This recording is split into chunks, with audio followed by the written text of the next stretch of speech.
வணக்கங்க. எப்படிங்க இருக்கீங்க? நல்லா இருக்கீங்களா? நிச்சயமாய் புரிந்து கொள்ளுங்கள் என் அருமை முதியவர்களே, வயதானவர்களே. உங்களுக்கு வயதாக வயதாக பலவிதமான நோய்கள் உங்களுக்கு வரலாம். இந்த நோய் பல்வேறு இடங்களில் வரலாம். உங்கள் வயிற்றில் வரலாம், உங்களுக்கு சர்க்கரை அதிகமாக இருக்கலாம், உங்களுக்கு ப்ரெஷர் அதிகமாக இருக்கலாம், உங்களுக்கு வேறு மாதிரியான நோய்கள் இருக்கலாம். நீங்கள் நிச்சயமாக புரிந்து கொள்ளுங்கள். நீங்கள் அந்த நேரத்தில் ஒரு மருத்துவரை மட்டும் நீங்கள் நீங்கள் நிச்சயமாக அணுகவே கூடாது. நீங்கள் பலவிதமான மருத்துவர்களை ஒவ்வொரு திறனுக்கும் ஒவ்வொரு மருத்துவர் இருப்பார். அந்த ஒவ்வொரு மருத்துவரையும் நீங்கள் மாதத்திற்கு ஒரு முறை அவர்களை காண வேண்டியது உங்களுடைய கட்டாய கடமையாகும். அதற்காக நான் ஏற்கனவே சொன்னதைப் போல் உங்களுக்கான பணத்தினை நீங்கள் சேமித்து வைத்துக் கொள்ளுங்கள். உங்களிடம் பணம் இல்லையா, உங்களிடம் சொத்து இருந்தால் அந்த சொத்தினை விற்று கூட உங்கள் உடல்நலனை நீங்கள் பார்த்து கொள்ளுங்கள். உடல் மட்டுமே உங்கள் உள்ளத்திற்கு மிக மிக அமைதியை தரும். நீங்கள் உங்கள் உடல் நல்லபடியாக இல்லாத பட்சத்தில் நிச்சயமாக உங்களுக்கு அந்த அமைதி என்பது இறுதி காலத்தில் இல்லாமல் போய்விடும்.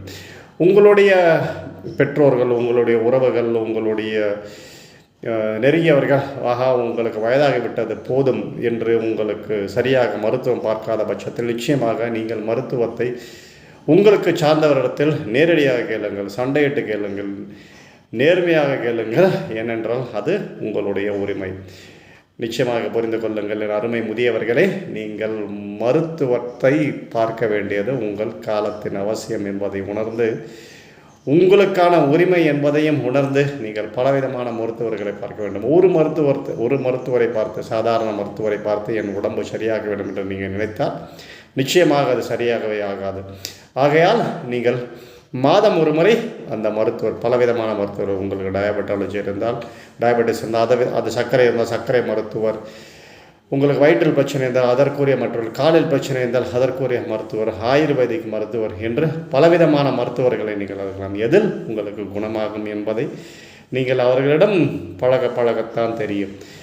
ஆனால் அதை விடுத்து ஒரு மருத்துவரை கண்டு நீங்கள் வீட்டில் முடங்கி கிடக்கும் பொழுது நிச்சயமாக அந்த வலியால் நீங்கள் துடித்து போவீர். அந்த நோயினால் நீங்கள் துடித்து போவீர். ஆகையால் பலவிதமான மருத்துவரை பார்க்க வேண்டியது உங்களின் கடமை, உங்கள் பிள்ளைகளின் கடமை, உங்கள் உறவுகளின் கடமை என்று அவர்களுக்கு ஞாபகப்படுத்தி கொண்டே இருங்கள். செய்வீர்களா? செய்யுங்கள்.